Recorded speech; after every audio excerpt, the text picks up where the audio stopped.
மேற்கு ஐரோப்பியாவில் உள்ள பல முக்கிய நகரங்கள், நாடுகள் அதிக வெயிலினால், உஷ்ணத்தினால் மக்கள் தினந்தோறும் அவதிப்பட்டு வருகின்றனர். அவர்களுக்கு என்ன நடந்தது என்று அறிவியல் மற்றும் தொழில்நுட்பத்தில் வளர்ந்த நாடுகளே ஒரு குழப்பத்தில் இருக்கிறார்கள். இந்தியாவை பொறுத்தளவில் பருவமழையில் ஒரு மாற்றம் தெரிகிறது. இப்படி உலகம் முழுவதும் ஒரு பகுதியில வெள்ளம், ஒரு பகுதியில வறட்சி, ஒரு பகுதியில அதிகமான உஷ்ணம், வெயில். ஒட்டுமொத்த உலகமே என்ன நடக்கிறது, இனி என்ன நடக்கப் போகிறது, இப்பொழுது அதிகரிக்கிற வெயில் படிப்படியாக குறையுமா, சமீபத்தில் வெனிசுலா நாட்டில் ஏற்பட்ட நிலநடுக்கம் உலக மக்களை மிகுந்த ஒரு கவலையில் ஆழ்த்தியுள்ளது.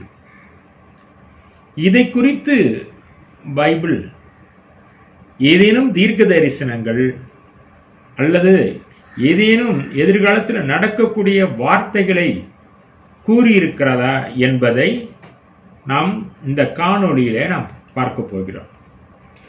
குறிப்பாக நாம் மத்தேயு 24 அதிகாரத்தை எடுத்தோம் என்றால் அதிலே நிலநடுக்கம், வறட்சி போல யுத்தங்கள், கொள்ளை நோய்கள் வரும் என்றும், இவைகள் வேதனைகளுக்கு ஆரம்பம் என்றும் வேதம் சொல்கிறது. வேதனைகளுக்கு ஆரம்பமாய் இருக்கிற இவைகள் இவ்வளவு அதிகமாக இருக்கும் என்றால், அந்தி கிறிஸ்து வருகிற காலத்தில், அந்த உபத்திரவ காலத்தில் என்ன நடக்கும் என்பதை நாம் அதை கேட்டாலே நமக்கு பயமாக இருக்கிறது. குறிப்பாக வெளிப்படுத்தினல் 8ஆம் அதிகாரம், வெளிப்படுத்தினல் 16ஆம் அதிகாரம் எல்லாம் என்ன சொல்லுகிறது? முதலாம் தூதன் அவன் எக்காலம் ஊதினான், கடலிலும் ஆறுகளிலும் என்ன நடந்ததுனால் அதிக உஷ்ணம், வெப்பத்தினாலே செடி கொடிகளும் தாவரங்களும் மனிதர்களும் மடிந்து போனார்கள் என்று கூறுகிறது. நாம் இன்றைக்கு நாம் பார்க்கின்ற அதே வேதத்தில் உள்ள சூழ்நிலைகள் இன்றைக்கும் நாம் அங்கொன்று இங்கொன்றுமாக பார்க்கிறோம். நமக்கு ஒரு பயம் இருந்து கொண்டே இருக்கிறது. இது தொடர்பான சந்தேகங்களையும் விளக்கங்களையும் இந்த காணொளியிலே நாம் பார்க்க போகிறோம். குறிப்பாக எல்லினோ என்று சொல்லப்படுகிற வார்த்தையினுடைய பொருளையும் நாம் முதலிலே பார்ப்போம். இந்த எல்லினோ தான் ஐரோப்பிய கண்டத்திலே ஏற்படுகிற அதிகமான வெயிலுக்கும், நமது இந்தியாவிலே மழை குறைவான பெய்ததற்கும் அந்த எல்லினோ தான் காரணமா என்பதை இந்த பதிவிலே நாம் பார்ப்போம். முதலாவது ஒரு வசனத்தை வாசிப்போம். லூக்கா 21ஆம் அதிகாரம் 25ஆம் வசனம். சூரியனிலும் சந்திரனிலும் நட்சத்திரங்களிலும் அடையாளங்கள் தோன்றும், பூமியின் மேலுள்ள ஜனங்களுக்கு தத்தளிப்பும் இடுக்கணும் உண்டாகும், சமுத்திரமும் அலைகளும் முழக்கமாயிருக்கும். இது ஒரு எச்சரிப்பு கொடுக்கக்கூடிய ஒரு பைபிள் வார்த்தை. இதுல என்ன சொல்லப்பட்டிருக்கிறது என்று சொன்னால், சமுத்திரமும் அலைகளும் முழக்கமாயிருக்கும். நாம் வாழ்கிற காலத்தில் சுனாமியை குறித்து நாம் படிக்கிறோம் என்பது இல்லாமல் நாம் அனுபவித்திருக்கோம்.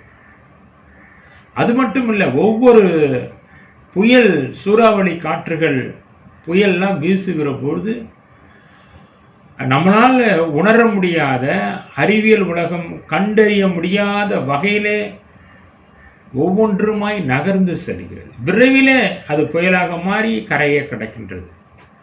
அதிக அச்சுறுத்தலாக இருக்கிறது. அப்படி என்றால் இந்த வசனம் என்ன சொல்லுகிறது? சமுத்திரமும் அதன் அலைகளும் ரொம்ப முழக்கமாக இருக்கும்.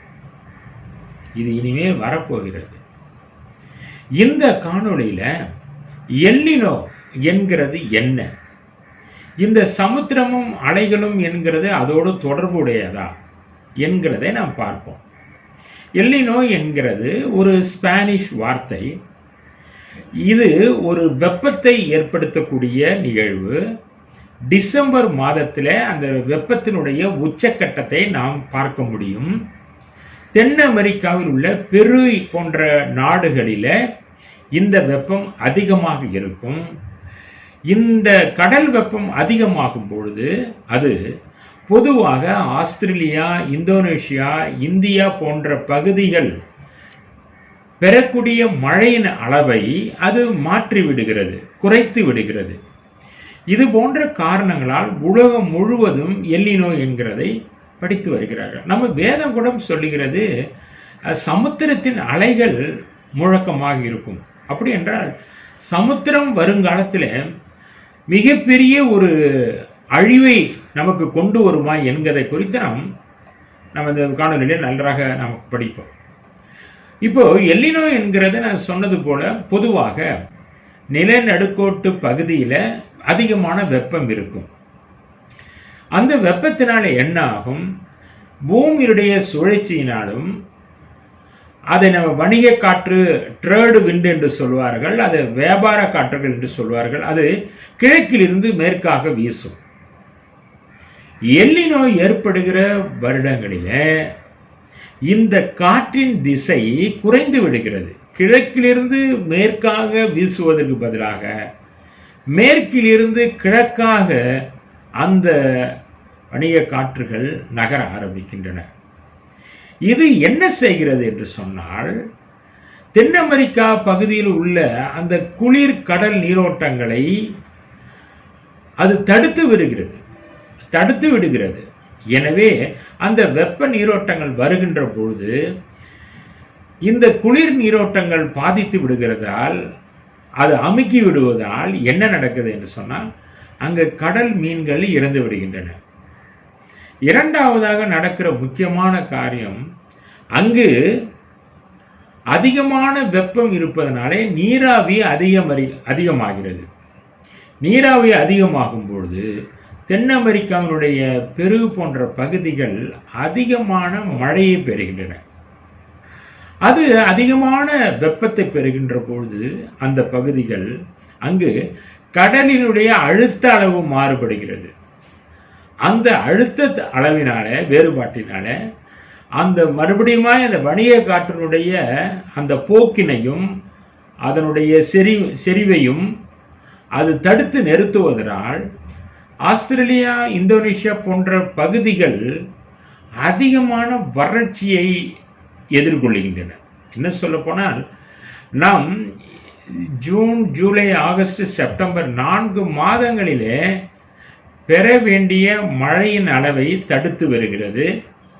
இன்னும் சொல்ல போனால், இந்த தென்மேற்கு பருவமழையினுடைய அந்த திசையை அது திசை திருப்பி விடுகிறது, அல்லது அதனுடைய அளவை குறைத்து விடுவதனால் நாக்பூர் போன்ற இந்தியாவில் உள்ள உள் பகுதிகள், உள் மாவட்டங்கள் மழையை பெற முடியாமல் தவறிவிடுகின்றன. பொதுவாக இன்றைய நாட்களிலே, இந்த ஜூன் மாதங்களிலே அதிகமான இந்த தென்மேற்கு பருவமழை முன்னேறி செல்ல முடியாமல் இன்றைக்கு இந்திய வானிலை ஆராய்ச்சி மையம் பல முன்னெச்சரிக்கைகளை கொடுக்கின்றது, ஒரு சில மாவட்டங்கள் இதை எதிர்கொள்ளும் என்று. அப்போ இவை எல்லாவற்றுக்கும் என்ன காரணம் என்று நீங்கள் கவனித்து பார்த்தால், பைபிள் கூறுகிற வசனங்கள் உங்களுக்கு ஒரு தெளிவை உங்களுக்கு ஏற்படுத்தும். வெப்பத்தினால் இந்த உலகம் அழிய போகிறது. வெப்பத்தினால் நாம் படிப்படியாக அதனுடைய தாக்கத்தை நாம் உணரத் தொடங்குகிறோம். நம்மால் தமிழ்நாட்டிலே அதிகமான மாதங்கள், அதிகமான நாட்கள் வெயில், உஷ்ணம் நிறைந்த நாட்களாக மாறி வருகிறது. நம்மளால் அதை தாங்கிக் கொள்ள முடியாத அளவு இருக்கிறது. விவசாயம் பாதிக்கப்படுகிறது. நீர்நிலைகளில் அதிக தண்ணீர் இல்லாமல் போகிறது. ஆக இந்த காலநிலை மாற்றம் என்று நாம் எளிதாக சொல்லிவிடுகிறோம். ஆனால் அதன் பின்னணி, அதனுடைய பாதிப்புகள் நம்மால் சமாளிக்க முடியாமல் நம்மால் எதிர்கொள்ள முடியாத அளவுக்கு மாறிவிடுகிறது.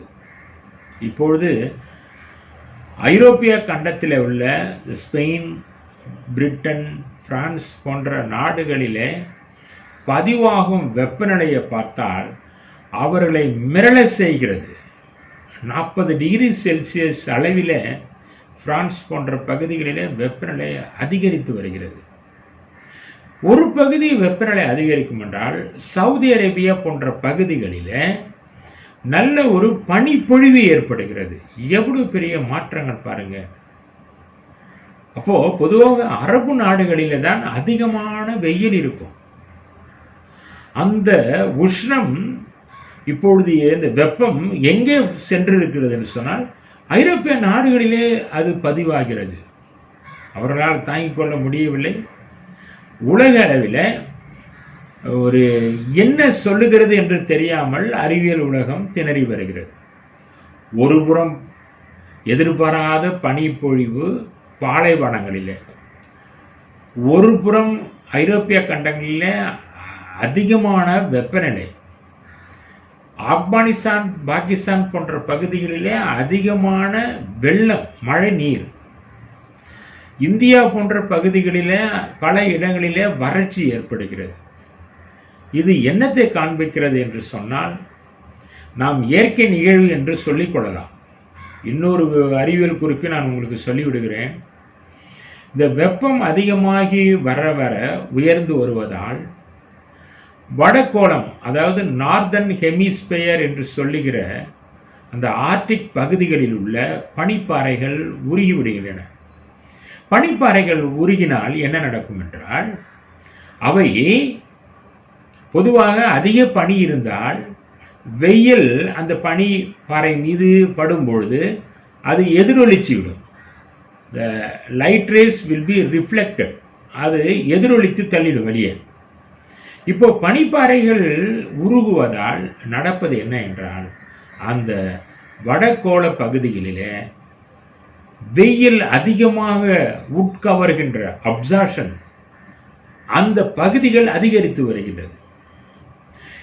இவை கூட வருங்காலத்தில் புயல், மழை, எல்னினோ போன்ற கடல் சார்ந்த, நான் சொல்லுகிற அனைத்துமே கடல் சார்ந்த வெப்பநிலை உயர்வை உயர்த்துகிற நிகழ்வுகள். நாம் கூட ஒரு நாளிலே கோடை காலங்களிலே கடற்காற்று, தரைக்காற்று என்றெல்லாம் நம்ம படிக்கிறோம். இவைகள் கூட இந்த கடல் அலை சம்பந்தப்பட்டவைகள். நம்மளுடைய பொறுப்பு கடல் மேற்பரப்பின் வெப்பநிலை உயரக்கூடாது. அதிகமான கழிவுகளை, பிளாஸ்டிக் போன்ற கழிவுகளை நம்ம கடலிலே கொட்டி விடுகிறோம். அதை சாப்பிடுகிற மிகப்பெரிய மீன் வகைகள் இறந்து போகின்றன. பல மாற்றங்கள் மனிதனுடைய அறியாமை என்று சொல்லுவதா, அலட்சியம் என்று சொல்வதா, எப்படியோ மனிதன் என்ன செய்து விடுகிறான் என்று சொன்னால், நம்மை சுற்றியுள்ள ஒரு பாதுகாப்பா அரணாக இருக்கிற அந்த கடலுடைய சுற்றுச்சூழலை, அதனுடைய தூய்மையை நாளுக்கு நாள் கெடுத்து வருகிறான். வெப்பத்தினால் பனிப்பாறைகள் உருகுகின்றன. அந்த பனிப்பாறைகள் உருகுவதால் காலநிலை என்ன என்கிறதை யாரும் சொல்ல முடியாத அளவுக்கு இந்த உலகம் மாறியுள்ளது. எனவே எல்னினோ என்கிறது இன்றைக்கு குறைவாக இருக்கலாம், ஆனால் போக போக அதனுடைய தாக்கம் அதிகமாக இருக்கும். பைபிள் சொன்னது போல வருங்காலத்திலே சமுத்திரமும் அதன் அலைகளும் முழக்கமாக இருக்கும் என்று சொன்னால், நம்மளுடைய கடலோர பகுதிகள், கடல் நீர் மட்டங்கள் உயர்வது போன்றவை அதிகரிக்கும், அதிக பாதுகாப்பை தரும். நாம் இயற்கையை நேசிப்போம், இயற்கையை நமக்கு தந்த தேவனை ஆராதிப்போம், அவரை நாம் விசுவாசிப்போம், அவரிலே நாம் அன்பு செலுத்துவோம். இதுதான் இன்றைய காணொளியின் முக்கிய கருத்து. நன்றி.